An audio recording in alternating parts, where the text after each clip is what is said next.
बिस्मिल्लाहिर्रहमानिर्रहीम। नाज़रीन अस्सलाम वालेकुम, मैं हूँ इमरान वसीम। नाज़रीन, आज सुप्रीम कोर्ट में मखसूस नशिस्तें नज़रसानी की दरख्वास्तों पर जो समाअत हुई है, आज की अदालती कार्रवाई में बड़ा इंकिशाफ हुआ है। और ये नाज़रीन एक ऐसा इंकिशाफ है जिसे आप तशबीह दे सकते हैं कि बिल्ली थैले से बाहर आ गई। यानी जो अंदर छुपी ख़बरें थी, कहानी थी, आज वो कमरा अदालत नंबर 1 में वो पब्लिक हो गई। जस्टिस आयशा मलिक साहबा का इनकार और जज ने किताब उठाकर पटक दी।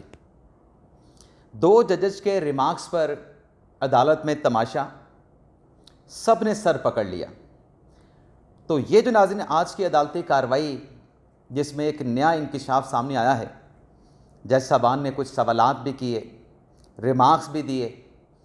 जज साहबान की सुन्नी इत्तेहाद कौंसिल के वकील फैसल सदीकी के साथ तकरार भी हुई। तो ये सारी डिटेल इस वीडियो लॉग में आपके साथ हम शेयर करने जा रहे हैं। लेकिन प्रोग्राम का आगाज़ करने से पहले एक तो आपसे दरख्वास्त करेंगे कि चैनल को सब्सक्राइब कर लें, बेल आइकॉन का बटन प्रेस करें। वीडियो पसंद आए तो इसे लाइक और शेयर ज़रूर कर लीजिएगा। नाज़रीन, अदालती कार्रवाई की डिटेल पे आने से पहले आपको बताते जाएं कि अब से कुछ देर के बाद नूर मुकद्दम केस की जो समाअत है उसका भी आगाज़ होने जा रहा है। और जो सुप्रीम कोर्ट में जजेस ट्रांसफ़र केस की समाअत हुई है उसका जो अहवाल है और नूर मुकद्दम केस की समाअत का जो अहवाल, जो अदालत का फ़ैसला है, उस पर नेक्स्ट वीडियो लॉग में डिटेल के साथ जो तफसीलात हैं वो आपकी खिदमत में पेश करेंगे। आज नाज़रीन, जब मखसूस नशिस्तों की केस की समाअत का आगाज़ हुआ तो जो 11 रुकनी बेंच के सरबराह हैं जस्टिस अमीनुद्दीन खान साहब, उन्होंने सुन्नी इत्तेहाद कौंसिल के वकील फैसल सदीकी साहब से कहा कि इस केस में बहुत सारी ऐसे इंटरनल चीज़ें हैं, इंटरनल बातें हैं जो आप नहीं जानते। आपने बेंच के ऊपर एतराज़ किया है तो आप अपने बेंच के ऊपर उठाए गए जो एतराज़ात हैं उस पर फोकस करें और अपने दलाइल को कंक्लूड करने की कोशिश करें। लेकिन आज फिर हमने ये देखा कि जो बात अमीनुद्दीन खान साहब कर रहे थे कि अंदर की कुछ चीज़ें हैं जो आपके साथ शेयर भी नहीं की जा सकती और आपके नॉलेज में भी नहीं है और आप हकीकत जानते नहीं हैं, वो आज की अदालती कार्रवाई में वो चीज़ें सामने आ गईं और वो चीज़ें कुछ और ही कहानी बयान करती हैं। तो नाज़रीन, हुआ क्या है, आज जब अदालती कार्रवाई का आगाज़ हुआ तो फैसल सदीकी साहब, सुन्नी इत्तेहाद कौंसिल के वकील, ने कहा कि जो जस्टिस आयशा मलिक साहबा का, जस्टिस अकील अब्बासी साहब का जो फ़ैसला है उस फैसले के पैराग्राफ नंबर 8 को वो पढ़ना चाहते हैं। जस्टिस मोहम्मद अली मदर साहब ने कहा कि आप उनका पैराग्राफ नंबर 8 तो बाद में पढ़िएगा, पहले आप हमारा जो ऑर्डर है 6 मई की पहली समाअत का, जो कि ऑर्डर ऑफ द कोर्ट है, उस ऑर्डर ऑफ द कोर्ट को आप पढ़ें। वो नाज़रीन ऑर्डर ऑफ द कोर्ट कमरा अदालत में पढ़ा गया और फिर जस्टिस मोहम्मद अली मदर साहब ने कहा कि इस ऑर्डर में लिखा है कि 2 जजेस ने अपना फ़ैसला दे दिया है और 2 जजेस के उस फैसले के बाद नज़रसानी की दरख्वास्तें मुस्तरद करने के बाद ये जो बेंच है इसको रिकॉन्स्टिट्यूट करने का जो मामला है वो आईनी कमेटी को भिजवाया जा रहा है। जस्टिस मोहम्मद अली मदर साहब ने कहा कि इस कोर्ट ऑर्डर के ऊपर आप देख लें कि कितने जजेस के दस्तखत हैं। इस कोर्ट ऑर्डर पे मोहम्मद अली मदर साहब ने कहा कि 13 के 13 जजेस के सिग्नेचर मौजूद हैं। जस्टिस आयशा मलिक के भी सिग्नेचर हैं और जस्टिस अकील अब्बासी साहब के भी सिग्नेचर हैं। और इसमें यह लिखा गया है कि जो 2 जजेस का जो नोट है उसको जो है वो काउंट किया जाएगा फाइनल फैसले पे। तो फिर ये दोबारा 11 रुकनी बेंच तश्कील दिया गया। जस्टिस मोहम्मद अली मदर साहब ने कहा कि 13 जजेस जो हैं उन्होंने आके फ़ैसला दिया। 2 जजेस ने अपना इख्तलाफी नोट दिया जिसमें उन्होंने पटिशन डिसमिस कर दी। 11 जजेस ने जो है उस पर नज़रसानी पे नोटिस करने का हुक्म दे दिया और उन 2 जजेस के साथ ऑर्डर के ऊपर सिग्नेचर हुए तो ये नया बेंच जो है वो तश्कील दिया गया। अब सवाल ये है कि वो जो दोनों जजेस हैं, क्या उन्होंने अपने ऑर्डर में ये कहा कि हम जो है वो बेंच में नहीं बैठना चाहते? क्या वो बेंच में बैठना चाहते हैं? क्या जजेस ने ये कहा? तो जब उनका फ़ैसला आ चुका है और एक ऑर्डर ऑफ द कोर्ट भी आ चुका है तो हम उन्हें कैसे बेंच में शामिल कर लें? फिर जस्टिस मुसर्रत हिलाली ने कहा कि 2 जजेस का मेरिट पे भी फ़ैसला है, आयशा मलिक साहबा का, अकील अब्बासी साहब का, और फैक्ट पे भी फ़ैसला है। अब वो जब बेंच में नहीं आना चाहते तो फिर क्या किया जाए? जस्टिस मोहम्मद अली मदर साहब ने कहा कि माजी में भी एक ऐसी सूरत बनी थी, वो पंजाब और KPK के इलेक्शन में, जहाँ पर जब फैसला सामने आया था तो 5 रुकनी बेंच का कहना था कि ये 3-2 का फैसला है, जबकि 2 जजेस जिन्होंने पहली समाअत के ऊपर फैसला दे दिया था उन 2 जजेस का और 5-3-2 के फैसले वाले 2 जजेस यानी 4 जजेस का यह कहना था कि यह फैसला 3-2 का नहीं बल्कि ये 4-3 का फैसला है। तो माजी की उस बात से बचने के लिए हमने कोर्ट ऑर्डर जो है वो लिखा था, और कोर्ट ऑर्डर वाज़े करता है कि वो 2 जजेस के फैसले के बाद जो हतमी फैसले के ऊपर उनके फैसले को शामिल किया जाएगा फाइनल फैसले में, उनके इनकार के बाद, उनके फैसले के बाद ये नया बेंच जो है वो बना है। फिर जैसे जमाल खान मंदोखेल साहब ने कहा कि जो 4-3 और 3-2 के फैसले का जो कन्फ्लिक्ट बना था, उस केस का आज तक जो कोर्ट ऑर्डर है वो नहीं आ सका। जस्टिस मुसर्रत अली साहब ने कहा कि 2 जजेस ने इस बेंच में 13 रुकनी बेंच में बैठ के भरपूर शिरकत की, अपना फैसला दिया। जैसे जमाल खान मंदोखेल ने कहा कि 2 जजेस का जो फैसला है जिसमें नज़रसानी की दरख्वास्तों को मुस्तरद किया गया है, क्या उनको फ़ाइनल फैसले में काउंट किया जाएगा या फ़ाइनल फैसले में काउंट नहीं किया जाएगा। फैसल सिद्दीकी साहब ने कहा कि ऐसा हो नहीं सकता पाकिस्तान की तारीख़ में कि 13 जजेस का 12 जुलाई का फ़ैसला हो तो आप उससे कम तादाद का बेंच बना के नज़रसानी सुने, जिस पर जस्टिस अमीनुद्दीन खान साहब बरम हुए। उनकी तरफ से कहा गया, अमीनुद्दीन खान की तरफ से, कि इस मुकदमे में क्या हुआ। पहले दिन से जो चीज़ें हैं वो घड़ी के अगेंस्ट जाती रहीं, एंटी क्लॉक जो है वो चीज़ें चलती रहीं।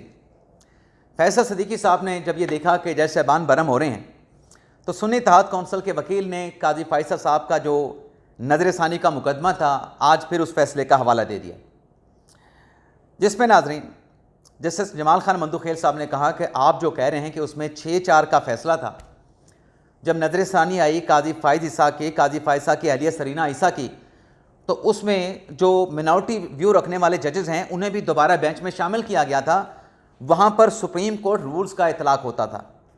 यहाँ पर 26वीं आईनी तरमीम के बाद कॉन्स्टिट्यूशनल बेंच है। यहाँ पर सूरत हाल माजी की निस्बत मुख्तलिफ है। फिर फैसल सिद्दीकी साहब ने यह मौक़िफ़ लिया कि उन 2 जजेस ने इनकार नहीं किया। जब नाज़रीन फैसल सिद्दीकी साहब ने कहा कि उन 2 जजेस ने इनकार नहीं किया, तो जैसे मोहम्मद अली मज़हर साहब ने कहा कि यह केस उन 2 जजेस का इनकार का नहीं है, उन 2 जजेस ने अपना फ़ैसला दे दिया है। जब वो फ़ैसला दे चुके हैं तो फिर इनकार की बात कहाँ से आ जाती है। जब वो फ़ैसला दे चुके हैं तो फिर इनकार की बात के ऊपर इंसिस्ट क्यों किया जा रहा है। फिर जस्टिस अमीनुद्दीन खान साहब ने सुन्नी इत्तेहाद कौंसिल के वकील को एक बड़ा दिलचस्प और बड़ा कहते हैं कि फंसा देने वाला सवाल किया। जस्टिस अमीनुद्दीन खान साहब ने कहा कि ये बताएं फैसल सिद्दीकी साहब के ये जो बेंच बैठा है, ये बेंच फ़ैसला करता है, ये 11 रुकनी बेंच या 13 रुकनी बेंच फ़ैसला दे देता है, क्या फ़ैसला करने के बाद जजेस जो है वो कह सकते हैं कि वो बेंच में बैठने से इनकारी हैं? फैसल सिद्दीकी ने कहा कि नहीं। तो अमीनुद्दीन खान साहब ये कह रहे थे कि यही तो बात है कि वो 2 जजेस फ़ैसला दे चुके हैं, तो उनकी इनकार की बात कहाँ से की जा सकती है। फैसल सिद्दीकी साहब ने कहा कि आप उन 2 जजेस को बिठाएं, हो सकता है कि वो अपना ओपिनियन जिसमें नज़रसानी की दरख्वास्तों को मुस्तरद किया गया है उस मौक़िफ़ को, उस ओपिनियन को चेंज कर लें। जैसे जमाल खान मंदोखेल, जैसे अमीनुद्दीन खान साहब ने कहा कि फैसल सिद्दीकी साहब आप आधा सच बयान कर रहे हैं, उन 2 जजेस का इख्तलाफी नोट है और 11 जजेस का 6 मई का अपना फ़ैसला है। वो 2 जजेस अगर बेंच में उनको शामिल करें, वो अपना फ़ैसला रिव्यू कर लें, अपना मौक़िफ़ तब्दील कर लें, तो 11 जजेस को भी अपने फ़ैसले पर फिर नज़रसानी करना पड़ेगी। आप आधा सच बयान कर रहे हैं। तो फैसल सिद्दीकी साहब ने कहा कि इस मुल्क में पूरा सच बोलता कौन है, यहाँ पर तो सिर्फ 10% सच बोला जाता है। जस्टिस मोहम्मद अली मज़हर साहब ने कहा कि ये जो आप फिर एक और फैसले का हवाला दिया फैसल सिद्दीकी साहब ने, वो भी काजी फ़ाइज़ा का साहब वाला फ़ैसला 2019 का। तो जस्टिस मोहम्मद अली मज़हर साहब ने कहा कि जो 2019 के काजी फ़ाइज़ा को बेंच से अलग करने के जिस फैसले का आप हवाला दे रहे हैं, वहाँ पे काजी फ़ाइज़ा ने जो दरख्वास्त थी उस पर कोई फ़ैसला नहीं दिया था, उस दरख्वास्त को डिसमिस नहीं किया था। फ़ैसले से पहले ही काजी फ़ाइज़ा को साकिब निसार ने बेंच से निकाल दिया था।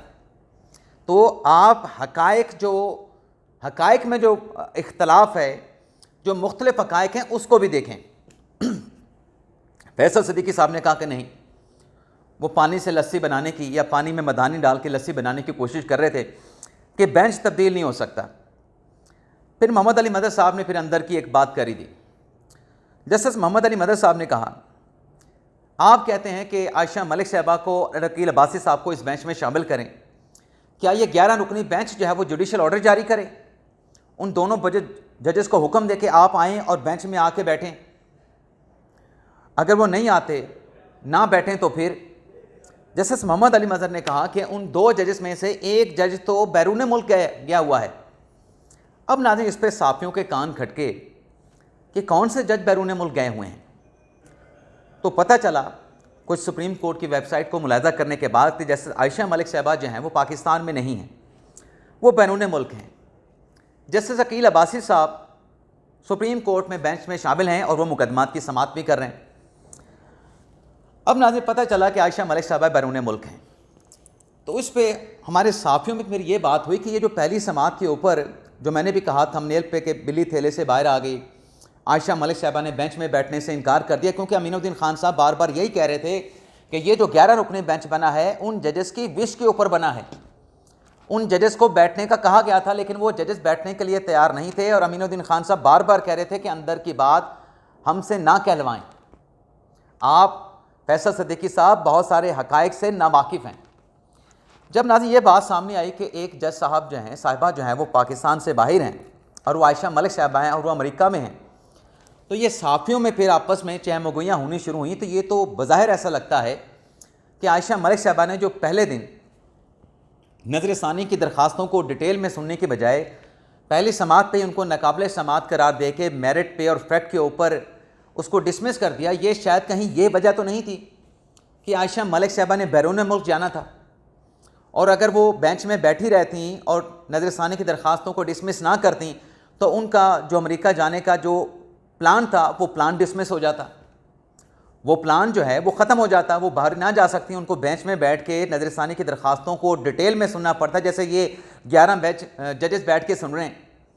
तो ये भी बात हुई और फिर ये भी साफियों के आपस में चहमगोइयाँ हुई कि ये भी फिर बात बज़ाहिर ऐसा लगती है कि आयशा मलिक साहबा ने बेंच में बैठने से इसलिए इनकार किया अपना फ़ैसला देने के बाद कि उन्होंने अमेरिका जाना था, इसलिए वो नज़र सानी को डिसमिस करने के बाद दोबारा बेंच में बैठना नहीं चाहते थे, क्योंकि उन्होंने अमेरिका में जाना था, उनकी कमिटमेंट थी या उनकी वहाँ पे कोई मसरूफियत थी या कोई किसी कॉन्फ्रेंस में जाना था। तो ये 2 चीज़ें सामने आई कि आयशा मलिक साहबा के इस फैसले से एक तीर से 2 शिकार हुए। एक तो नज़र सानी डिसमिस कर दी गई, दूसरा नज़र सानी डिसमिस करने के बाद बेंच में नहीं बैठी और बेंच में बैठने से इनकार से वो अमेरिका जो भी उनकी कमिटमेंट है उस कमिटमेंट को पूरा करने के लिए चली गई। तो ये आज की अदालती कार्रवाई में बड़ा इंकिशाफ हुआ।